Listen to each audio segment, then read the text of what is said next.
मेरा नाम जिया है। मैं अपने माता पिता की इकलौती संतान हूँ। मेरे माँ पापा की शादी के करीब 10 साल बाद मेरा जन्म हुआ था। मेरे माँ पापा बहुत खुश हैं मुझे पाकर। वो मुझे एक अच्छी ज़िंदगी देना चाहते थे, पढ़ा लिखा कर मुझे काबिल बनाना चाहते थे। मेरे पापा की अपनी बिजनेस थी।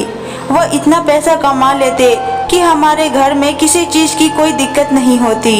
हमारा गुजारा बहुत आराम से हो जाता। मैं अपने माँ पापा की बहुत लाडली थी। देखते देखते समय बीतता जा रहा था। मैं करीब 6 साल की थी जब मेरी माँ की मृत्यु हुई थी। मैं बहुत नादान थी। मेरी माँ मेरे सामने लेटी हुई थी। मैं उसे उठाने की कोशिश कर रही थी, पर वह उठ ही नहीं रही थी। मेरे पापा एक कोने में बैठकर रो रहे थे। मैं पापा के पास गई और पापा से बोली, देखो ना पापा, माँ क्यों नहीं उठ रही है, उठाओ ना माँ को। पर पापा खामोश थे। वो मुझे गले लगाकर रोने लगे। मेरे घर में लोगों का भीड़ इकट्ठा हो गया था। कुछ समय बाद वो मेरी माँ को ले जाने लगे। मैं जोर जोर से चिल्लाने लगी, मत ले जाओ मेरी माँ को, मेरे पास रहने दो। मेरी माँ को लेकर चले जाओगे तो मुझे कौन खाना खिलाएगा, कौन मुझे लोरियाँ सुनाएगा, कौन मेरा ख्याल रखेगा। मेरी माँ बहुत अच्छी है, लौटा दो मेरी माँ को। पर किसी ने मेरी एक न सुनी। एक काकी मुझे पकड़ लिया और वो लोग मेरे माँ को लेकर चले गए। माँ के जाने के बाद मैं बहुत बदल सी गई थी। पापा से भी अच्छे से बात नहीं करती, खुद में ही खोई रहती। न खाना खाने का मन करता और न ही सोने का, क्योंकि माँ का हाथ का वो खाना मुझे बहुत याद आता और बिना माँ के लोरी के तो नींद ही नहीं आती मुझे। मेरे पापा को मेरी फिक्र होने लगी। वो मेरी इस हालत को देख नहीं पा रहे थे। वो मुझसे बात करना चाहते थे, पर मुझे अच्छा ही नहीं लगता था किसी से भी बात करना। मैं पापा से भी दूर दूर रहने लगी थी, अपने माँ को ख्यालों में खोई रहती। मैं पापा से इस बात पर गुस्सा थी कि उन्होंने मेरी माँ को मुझसे दूर कर दिया। उन लोगों को मेरी माँ को ले जाने दिए। मेरी माँ को वो चाहते तो रोक सकते थे, पर उन्होंने नहीं रोका। मैं बहुत छोटी सी नादान सी थी। मुझे कुछ समझ ही नहीं था। मुझे पता ही नहीं था कि इसमें पापा की कोई गलती ही नहीं है। फिर भी मैं उनसे गुस्सा थी। एक दिन मेरे पापा घर आए और एक औरत को लेकर आए और बोले, आज से यह तुम्हारी नई मम्मी है। यह तुम्हारा देखभाल अच्छे से करेगी, तुम्हें अपने हाथों से खाना खिलाएगी, तुम्हें लोरियाँ सुनाकर सुलाएगी। मैंने गुस्से से कहा, नहीं, ये मेरी मम्मी नहीं है, ये तो कोई और ही है। मेरी मम्मी दिखने में बहुत सुंदर थी, वो नहीं है ये। मैं अपनी मम्मी को अच्छे से पहचानती हूँ। पापा मुझे गले लगाकर बोले, बेटा, तुम्हारी मम्मी हम सबको छोड़कर भगवान के पास चली गई है और वह अब लौटकर कभी नहीं आएगी। इसलिए भगवान ने तुम्हारे लिए दूसरी मम्मी भेजी है। मेरी माँ मुझे छोड़कर भगवान के पास कभी नहीं जा सकती। आप झूठ बोल रहे हैं। मेरी माँ मुझसे बहुत प्यार करती है, वो कभी मुझे ऐसे अकेला छोड़कर नहीं जा सकती। पापा बोले, बेटा, भगवान को जरूरत होती है अच्छे लोगों की, इसलिए वो उन्हें अपने पास बुला लेते हैं। ना चाहते हुए भी लोगों को उनके पास जाना ही पड़ता है। और फिर भगवान ने तुम्हारे लिए दूसरी मम्मी तो भेजी है ना, यह भी तुम्हें तुम्हारी मम्मी की तरह ही प्यार करेगी। मान जाओ बेटा, प्लीज। मैं गुस्से से सीधे अपने घर के मंदिर में गई और भगवान से बोली, क्यों भगवान जी, आपने मेरी मम्मी को अपने पास बुला लिया। मैं तो अभी बहुत छोटी हूँ, मुझे उस दुनिया की कोई समझ नहीं है। मुझे माँ की ज़रूरत थी, फिर आपने मुझे मेरी माँ से दूर क्यों किया? क्यों मेरी माँ को आपने अपने पास बुला लिया? बोलिए। फिर पापा मेरे पास आए और बोले, बेटा, तुम जब बड़ी हो जाओगी तो तुम्हें सब समझ आ जाएगा। अभी तुम बहुत छोटी हो, तुम्हें हर चीज की समझ नहीं है अभी। मैं बस तुम्हें इतना समझा सकता हूँ, माना कि भगवान ने तुमसे तुम्हारी माँ छीन ली है, पर तुम्हारे लिए दूसरी माँ भी तो दी है। तुम उसके साथ खुश रहोगी, मैं वादा करता हूँ। मैं ना चाहते हुए भी अपनी दूसरी माँ को माँ मानने लगी, पर भगवान से मैं अभी भी बहुत गुस्सा थी, क्योंकि उन्होंने मुझसे मेरी माँ को छीना था। दिन बीतता जा रहा था। जैसा कि मेरी मम्मी का सपना था कि मैं पढ़ लिख कर एक अच्छी इंसान बनूं, तो मैं वह सपना पूरा करना चाहती थी, इसलिए पढ़ाई मन लगाकर करती। पर मेरा पढ़ना लिखना मेरी दूसरी माँ को अच्छा नहीं लगता था। वो नहीं चाहती थी कि मैं पढ़ूं लिखूं। जब भी मैं पढ़ाई करने बैठती थी तो वह मुझे किसी काम के बहाने उठा देती, जिससे कि मैं अपना पढ़ाई नहीं कर पाती। धीरे धीरे मैं पढ़ाई में काफ़ी पीछे होने लगी थी। मेरी दूसरी माँ बिल्कुल भी अच्छी नहीं थी। मेरे पापा के सामने वो दिखाती कि वो मुझसे बहुत प्यार करती है, पर वो मुझसे बिल्कुल नफरत करती थी। वह मुझे बहुत परेशान करती। पापा तो बोले थे कि यह बिल्कुल मेरी माँ की तरह ध्यान रखेगी, पर यह तो बिल्कुल मेरी माँ की उल्टा थी। माँ मुझसे जितना प्यार करती थी, यह मुझसे उतना ही नफरत करती। मुझे पेट भर खाना भी नहीं देती और मुझसे घर का सारा काम करवाती। पापा तो पूरे दिन काम पर रहते, उन्हें कुछ पता ही नहीं चलता और मुझे धमकी देती, अगर मैं पापा को कुछ बताऊंगी तो वो मुझे घर से निकाल देगी। एक दिन पापा की और मेरी दूसरी माँ की लड़ाई हो रही थी। मैं गेट के पीछे छुपकर सुन रही थी। मेरी दूसरी माँ पापा से बोल रही थी कि उसे खुद की एक संतान चाहिए, पर मेरे पापा मना कर रहे थे। वह बोल रहे थे, मेरे लिए जो है सिर्फ जिया है, मैं कोई और दूसरी संतान नहीं कर सकता। यह बात मैं तुम्हें भी पहले बता चुका हूँ। पर मेरी दूसरी माँ अपनी संतान के लिए पापा से लड़ाई कर रही थी। जब पापा नहीं माने तो वो गुस्से से वहाँ से चली गई और बाहर आकर मुझे आवाज़ लगाने लगी।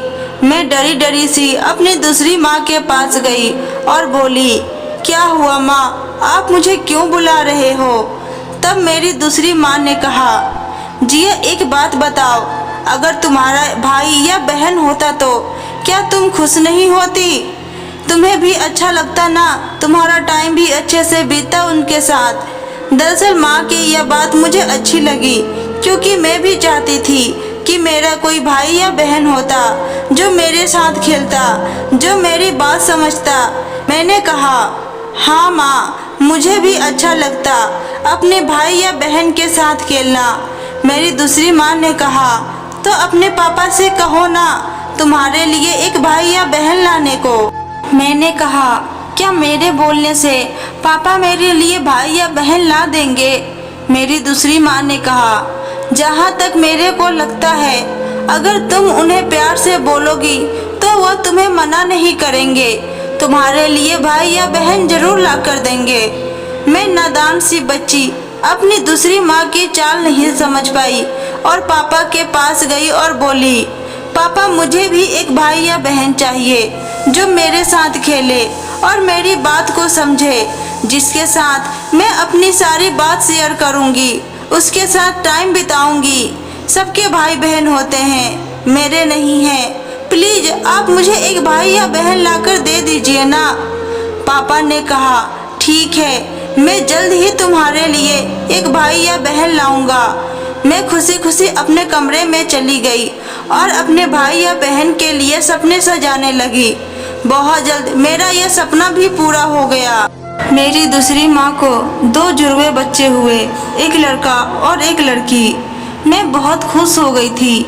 मैं तो एक भाई या एक बहन की ही सपना सजाई थी, पर मेरे पास तो एक भाई भी आया और एक बहन भी। पर मेरा यह सपना टूट गया। मेरी दूसरी माँ मेरे भाई या मेरी बहन के पास जाने ही नहीं देती, मुझे दूर ही रखती उनसे। खुद उनके पास बैठी रहती और मुझसे घर का सारा काम करवाती। धीरे धीरे मेरा पढ़ाई लिखना सब बंद हो गया था। मैं बस घर के कामों में ही उलझ कर रह गई थी। मैं अकेले में बैठकर काफ़ी रोती, क्योंकि मैं अपनी माँ का सपना पूरा नहीं कर पा रही थी। एक दिन मेरी दूसरी माँ मेरे पास आई और बोली, जिया बेटा, तुम पढ़ाई करना चाहती हो ना? मैं तुम्हें पढ़ाना चाहती हूँ। मैं खुश हो गई और बोली, क्या सच में आप मुझे पढ़ाना चाहती हो? उन्होंने कहा, हाँ मैं तुम्हें पढ़ाना चाहती हूँ। आज शाम को ही हम लोग मार्केट चलेंगे।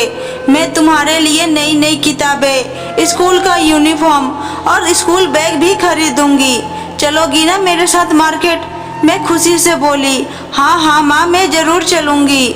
दूसरी माँ ने कहा, आज शाम को ही जल्दी से अपना सारा काम खत्म कर लेना। मैंने कहा, ठीक है माँ। मैं जल्दी जल्दी अपना काम खत्म करने लगी। शाम तक मैं अपना सारा काम खत्म कर तैयार होकर अपनी दूसरी माँ का इंतजार करने लगी। मेरी दूसरी माँ अपने रूम से तैयार होकर आई और बोली, जिया बेटा, क्या तुम तैयार हो? हम चले तुम्हारे लिए शॉपिंग करने। मैंने कहा, हाँ माँ, मैं तैयार हूँ, चलिए। मेरी दूसरी माँ मुझे मार्केट लेकर चली गई। सबसे पहले वह मुझे एक जूते की दुकान पर ले गई और दुकान वाले से कहा कि वह मुझे जूते दिखाए। दुकान वाला मुझे जूता दिखाने लगा और मैं जूता देखने लगी। आज मैं बहुत खुश थी क्योंकि मुझे लग रहा था कि मैं अपने माँ का सपना पूरा कर सकती हूँ। तभी मेरी दूसरी माँ ने कहा, जिया बेटा, तुम यहाँ पर जूता देखो, तब तक मैं आती हूँ बगल वाले दुकान से, मुझे कुछ सामान लेना है। मैंने कहा, ठीक है माँ, और मैं जूता देखने लगी। 10 मिनट हो गए थे पर अभी तक माँ नहीं आई। मैं घबरा गई और वहीं बैठकर अपनी दूसरी माँ का इंतजार करने लगी। तभी वहाँ पर एक आदमी आया और बोला, क्या तुम्हारा नाम जिया है? मैंने कहा, हाँ, मेरा नाम ही जिया है। उन्होंने कहा, तुम्हारी माँ दरअसल किसी काम से घर चली गई है और उन्होंने मुझे कहा है कि मैं तुम्हें घर छोड़ दूं। मैंने कहा, अचानक वो मुझे छोड़कर कैसे जा सकती है? तो उस आदमी ने कहा कि दरअसल उनके बच्चों की तबीयत खराब हो गई थी, इसलिए उन्हें अचानक ही तुम्हें बिना बताए जाना पड़ा। बाकी का सवाल तुम घर जाकर उनसे पूछ लेना। अभी तुम चलो मेरे साथ। मैं उस आदमी के साथ चलने लगी, पर वह आदमी जिस रास्ते से जा रहा था वो रास्ता तो मेरे घर तक ही नहीं जाता। मैंने पूछा, आप मुझे किस रास्ते से लेकर जा रहे हो? यह रास्ता तो मेरे घर का है ही नहीं। तो उस आदमी ने कहा, यह रास्ता तुम्हारे घर तक ही जाता है, यह शॉर्टकट है। मैंने कहा, नहीं, मेरे घर का जाने का रास्ता यह नहीं है, तुम मुझे कहीं और ले जा रहे हो। तब उसने मुझे डांटा और कहा, चुप रहो, मैं जहाँ ले जा रहा हूँ तुम वहाँ मेरे साथ चुपचाप चलो। तुम्हारी दूसरी माँ ने तुम्हें बेच दिया है मुझे, मैंने खरीदा है तुम्हें पैसों से और अब तुम्हें वहीं जाओगी जहाँ मैं तुम्हें ले जाना चाहता हूँ। मैं बहुत घबरा गई और रोने लगी। मुझे कुछ समझ नहीं आ रहा था कि मैं अब क्या करूँ। फिर मैंने उस आदमी के हाथ को जोर से अपने दांतों से काटा और वहाँ से भाग निकली। मैं आगे आगे भाग रही थी और वह आदमी मेरा पीछा कर रहा था। कुछ दूर भागने पर मैं एक औरत से टकरा गई और उस औरत से विनती करने लगी कि वह मुझे इस आदमी से बचा ले। यह आदमी मुझे जबरदस्ती अपने साथ ले जा रहा है। उस महिला ने मेरी मदद की और मुझे छुपाकर अपने साथ अपने घर लेकर आई और मेरे बारे में मुझसे पूछा। मैंने उसे सब कुछ बता दिया। दरअसल वो एक अनाथालय चलाती है। फिर उन्होंने मुझे खाना खिलाया और कहा, तुम्हें अब डरने की जरूरत नहीं है, तुम सही जगह आई हो। मैं तुम्हारे पापा को जल्द ही तुम्हारी खबर पहुंचाऊंगी। अगले दिन मेरे पापा पुलिस के साथ वहां पहुंचे। मैं पापा को देखकर बहुत खुश हो गई और पापा को सारी बात बताई। पापा गुस्से में थे। वह मुझे लेकर घर गए और मेरी दूसरी माँ को घर से बाहर निकाल दिए। मेरी दूसरी माँ रो रही थी। वह अपनी गलतियों के लिए माफ़ी मांग रही थी, पर मेरे पापा उसकी नहीं सुन रहे थे। उन्होंने कहा, मैं इस घर में सिर्फ अपनी बेटी के लिए तुम्हें लाया था और तुम उसी को बेचने चली। अब इस घर में तुम्हारी कोई ज़रूरत नहीं है। चली जाओ हमारे घर से और हमारी ज़िंदगी से भी। और उसके मुंह पर दरवाज़ा बंद कर दिया। मैंने कहा, पापा आप माफ़ कर दीजिए उन्हें। गलती तो सबसे होती है, उनसे भी हुई है। बस एक बार आप उन्हें माफ़ कर दीजिए। मेरे पापा बोले, नहीं, मैं तुम्हें लेकर इतना बड़ा खतरा मोल नहीं ले सकता। मुझे उस औरत का कोई भरोसा नहीं है। कल को वो तुम्हें कोई नुकसान पहुंचा दे तो मैं कहीं का नहीं रहूँगा। मैं तुमसे बहुत प्यार करता हूँ। मैं तुम्हें नहीं खो सकता। तुम्हारी माँ को तो मैंने खो दिया, पर मैं तुम्हें बिल्कुल भी नहीं खो सकता। आज से मैं ही तुम्हारे लिए माँ भी और पापा भी हूँ और मैं तुम्हारे सारे सपने को पूरा करूँगा। और पापा मेरे सपने को पूरा करने में लग गए। काफ़ी सालों के मेहनत के बाद मैं डॉक्टर बनी और अपनी माँ का सपना पूरा किया। मैंने अपने घर के पास एक क्लिनिक खोली जहाँ मैं गरीब लोगों का इलाज फ्री में करती थी। मुझे आशा है कि मेरी माँ मेरे इस काम से बहुत खुश होंगी। आशा करती हूँ आपको मेरी कहानी पसंद आई होगी। वीडियो अच्छी लगी तो वीडियो को लाइक करें, चैनल पे नए हैं तो चैनल को सब्सक्राइब करें और कमेंट बॉक्स में अपनी राय बताएं। धन्यवाद।